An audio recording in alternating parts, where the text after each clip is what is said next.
I'm going to be reading chapter 1 from The Flame of a Candle by Gaston Bachelard. Chapter 1, Candles and Their Past. Flame, winged commotion, O breath, red glint of the sky.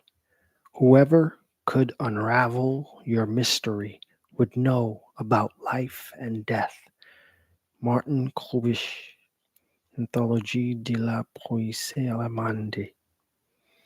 1. Long ago, in a long ago, even dreams themselves have forgotten. The flame of a candle made wise men think. It provided the solitary philosopher with 1,000 dreams. On his table, next to objects imprisoned in their shapes, next to those books that teach one so slowly, the flame of a candle summoned endless thoughts and aroused immeasurable images. For a dreamer of worlds at that time, the flame was among the world's phenomena. The system of the world was studied in large books, and now a simple flame, O mockery of erudition, insists upon its own enigma. Is not the world alive in a flame? Does it not have a life of its own? Is it not the visible sign of some innermost being, the sign of some secret power? Does it not hold within itself all the internal contradictions that make an elementary metaphysics dynamic? Why search the dialectics of ideas when the dialectics of fact and being exist at the heart of a simple phenomenon? The flame is a being lacking substance, but for all that it is strong. What a field of metaphors we would have to examine if we wanted to unfold the images that unite flame and life and write a psychology of flames alongside physics of the fires of life. Mere metaphors? In that time of distant knowledge when the flame made wise men think, metaphors were a form of thinking too. But if the knowledge in old books has perished, the interest in reverie remains. In this little book, we shall try to put all our documents, whether they come from philosophers or poets, into a setting of primal reverie. When we rediscover the roots of simplicity in our dreams or in others of which we have heard, all belongs to us. All is intended for us. In the presence of a flame, we communicate morally with the world. Even in a simple vigil, the flame of a candle is the model of a tranquil and delicate life. The slightest breath will certainly disturb it, just as an alien thought will disrupt the meditation of a meditating philosopher. The slightest breath will certainly disturb it, just as an alien thought will disrupt the meditation of a meditating philosopher. But when the reign of full solitude truly arrives, when the hour of tranquility truly sounds, then the same peace resides in the heart of the dreamer as in the heart of the flame. And then the flame preserves its form and rises directly like a resolute thought towards its vertical destiny. Hence, in those times when one dreamed by thinking and thought by dreaming, The flame of the candle could be a sensitive gauge of the soul's tranquility, the measure of a redefined calm that reaches into life's smallest details, bestowing gracious continuance to time spent in peaceful reverie. Do you want to be calm? Breathe softly in front of the delicate flame as it calmly performs its work of illuminating. 3. Living reveries can thus be fashioned from very old knowledge. We will not, however, search out texts from old books of magic spells. Instead, we prefer to restore every image that we retain its one-rick layers, its haze of indefiniteness, so as to bring it into our own reverie. Only through reverie can unusual images be communicated. The intellect is an awkward analyst of untutored reveries. In just a few pages of this little essay, we will invoke texts in which familiar images are expanded into revelations of the world's secrets. With what ease the dreamer of the world moves from his bit of candle to the great luminaries of the heavens.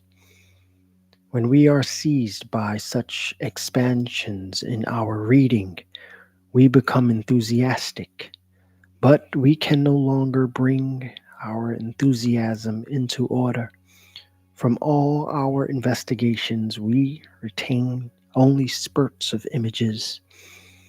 When a particular image takes on cosmic value, it functions as a vertiginous thought. Such an image thought or thought image has no need of context. The flame seen by a seer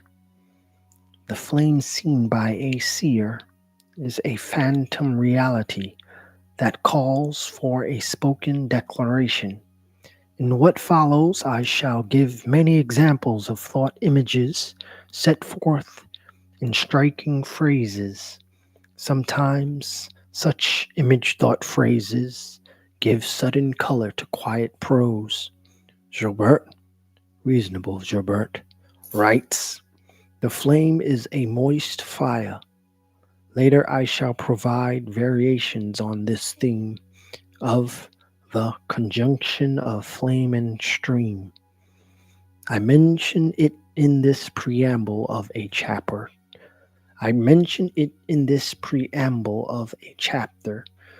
To show right away how insistent are those reveries that revel in disturbing sleepy erudition.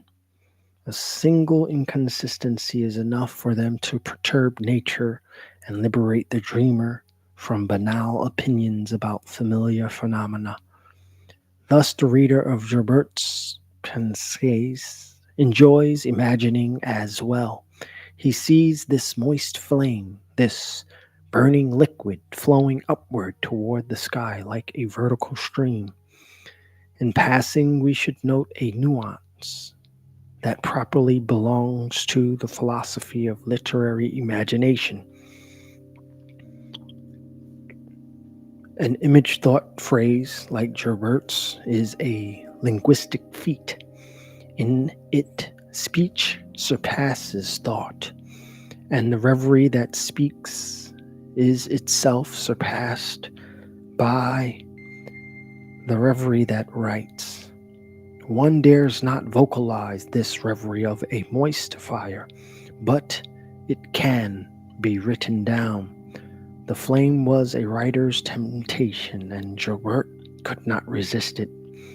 Rationalists must pardon those who hearken to the demons of the inkwell.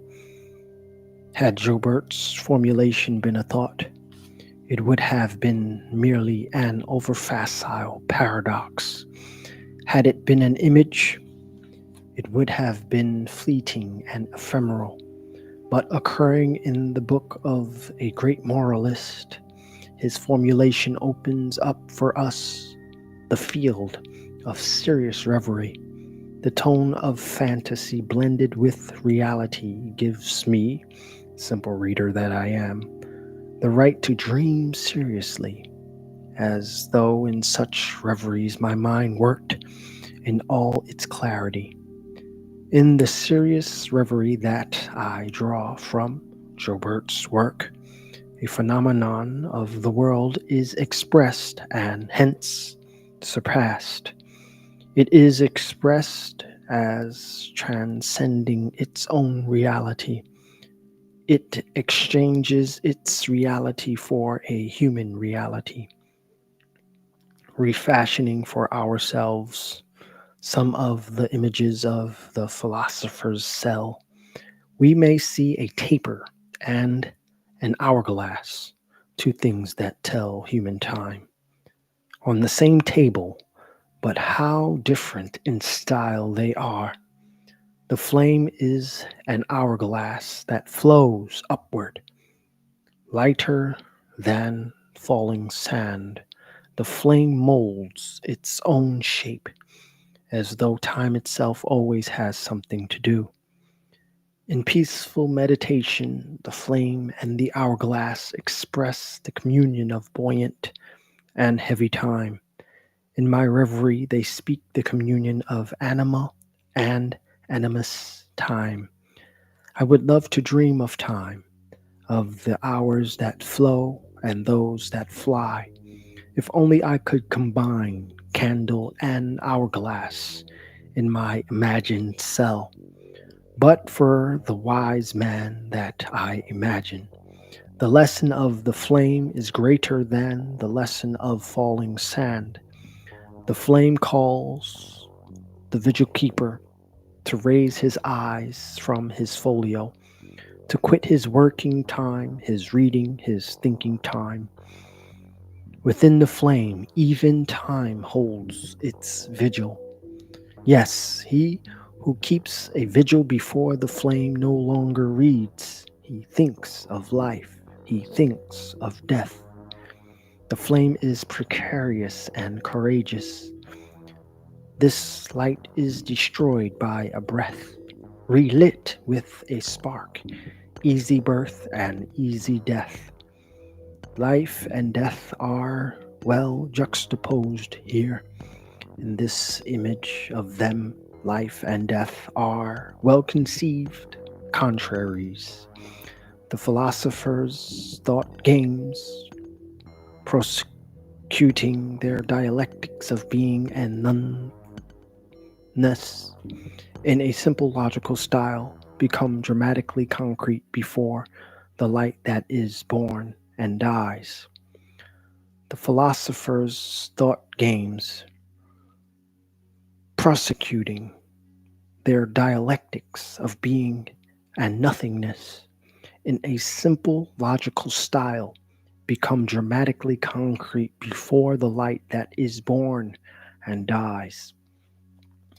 But when one dreams more deeply, this lovely equilibrium of life and death in our thoughts is no more. In the candle dreamer's heart, the word extinguish has such echoes. Doubtless, words forsake their origins and take on a strange new life, a life borrowed randomly from simple comparisons.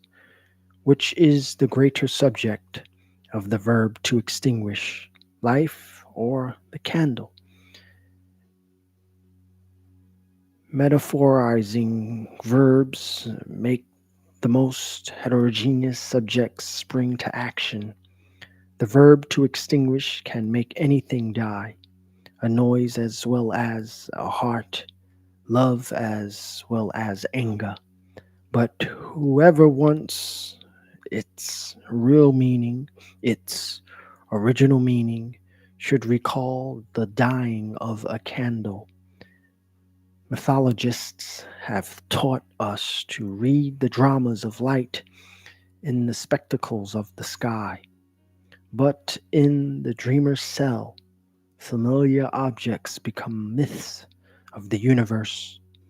A candle extinguished is a sun that dies. The candle dies even more gently than a star of the sky. The wick bends, the wick blackens. The flame has swallowed its opium from the shadow that embraces it, and the flame dies a good death. It dies in its sleep.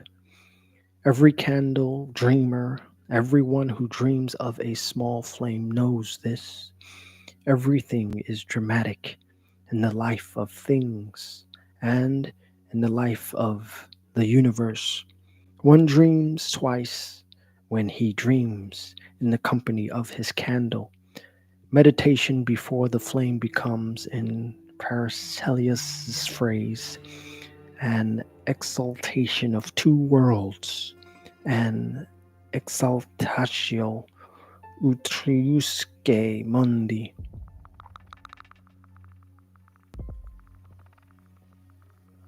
Simple philosopher of literary expression that I am, I shall restrict myself subsequently to poets for evidence of this double exaltation of two worlds. The times when such dreams, such unbounded dreams, could be assisted by thoughts, by my own labored ones, or those of others, are over, as I have said in my opening pages. But has poetry ever really been made out of thoughts? 4. To justify limiting myself to texts that lead us to serious reveries which approximate the dreams of a poet, I am going to comment. I'm going to comment on one example among many others. It comes from an aggregate of images and ideas borrowed from an old book whose ideas, no more than its images, cannot tempt us to participate in them. Excuse me. Separated from their historical context, the passage I shall cite can hardly be claimed as an achievement of the fantasy, nor is it much like systematic erudition. It is only a blend of pretentious thoughts and simplistic images, quite the contrary of that excitement with images which we enjoy experiencing. It is something like a blunder of the imagination. After having commented on this massive document, we will return to more refined images that have not been so crudely assembled into a system. There we will rediscover impulses that we may pursue in a personal fashion by reliving through them the joys of imagining. Excuse me. 5. Blaise de Vigenère, in his Treatise on Fire and Salt, writes in his commentary on the Zohar, "There is a double fire, a strong one that devours the other. Let whoever wants to know it contemplate the flame that separates and rises from a lighted fire or a lamp or torch, because it never rises unless it is incorporated with some corruptible substance and united with air. But in this flame that rises are two flames. The one which is white shines and illuminates, having its blue source at the top, and the other which is red is attached to the wood and to the taper that it burns. The white rises directly into the heights, and the red dwells firmly below without leaving the matter that administers whatever causes the other to blaze and give off light." Here begins the dialectic of passive and active, of the moved and the moving, of the burned and the burning, the dialectic of past and present participles that satisfies philosophers in all ages. But for a flame thinker like Vigenère, the facts must open up a horizon of values. The value to be conquered here is light. Light is thus a valorization of fire, a hypervalorization in that it gives meaning and value to facts that we first take to be insignificant. Illumination is truly a conquest. Vigenère, in fact, makes us feel the difficulty the crude flame has in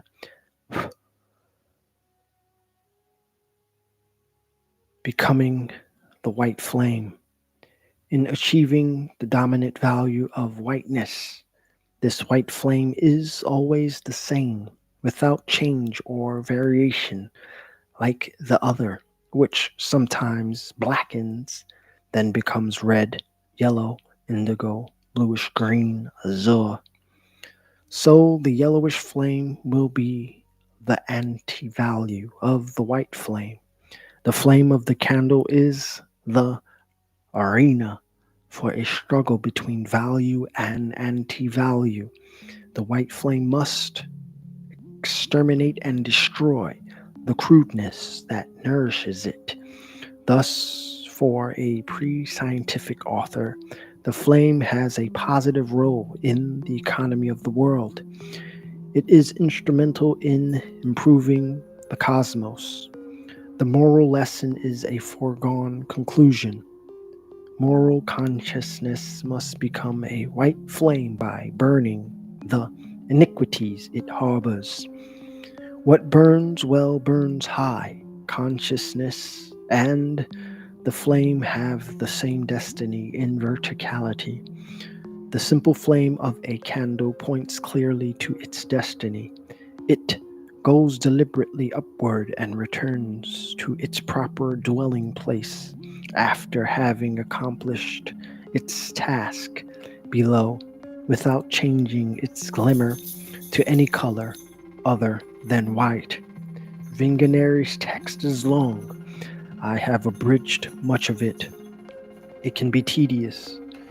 It must be tedious if it is to be considered as an idea text for organizing knowledge, at least as a reverie text. It seems to me clear evidence of a reverie that overflows all boundaries and encompasses all experiences, whether coming from man or from the world. The phenomena of the world, as soon as they acquire a little consistency and unity, turn into human truths. The moral that concludes Vigeniere's text should surge back over the entire story. This moral was latent in the dreamer's interest in his candle. He looked at it morally. It was for him a moral access to the world, an access to the morality of the world. Would he have dared to write of it if he had seen no more than burnt tallow? The dreamer had on his table what we may call a model phenomenon. The most vulgar material of all produces light. It purifies itself in the very act of giving off light. What an eminent model of active purification!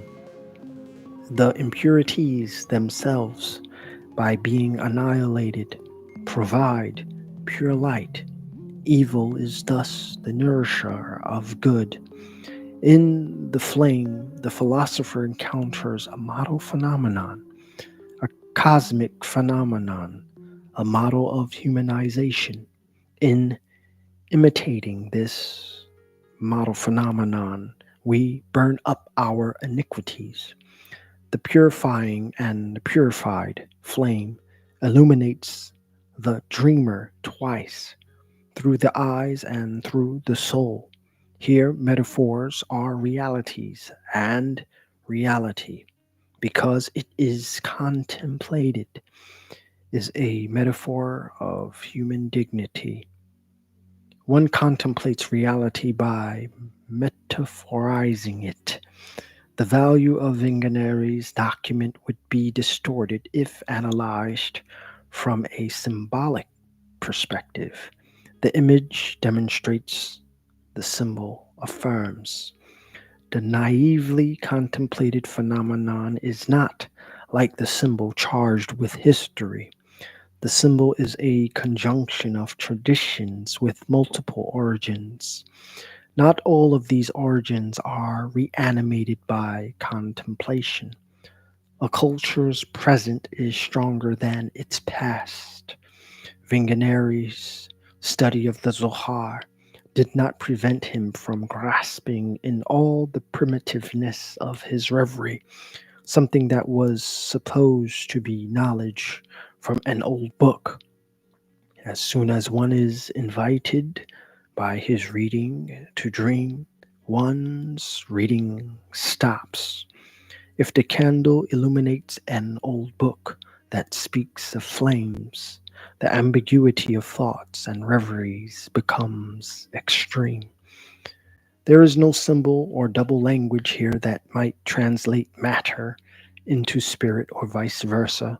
With Vigenere, we are within the powerful unity of a reverie that unites man and his world, the powerful unity of a reverie that cannot be divided into a dialectic of subjective and objective.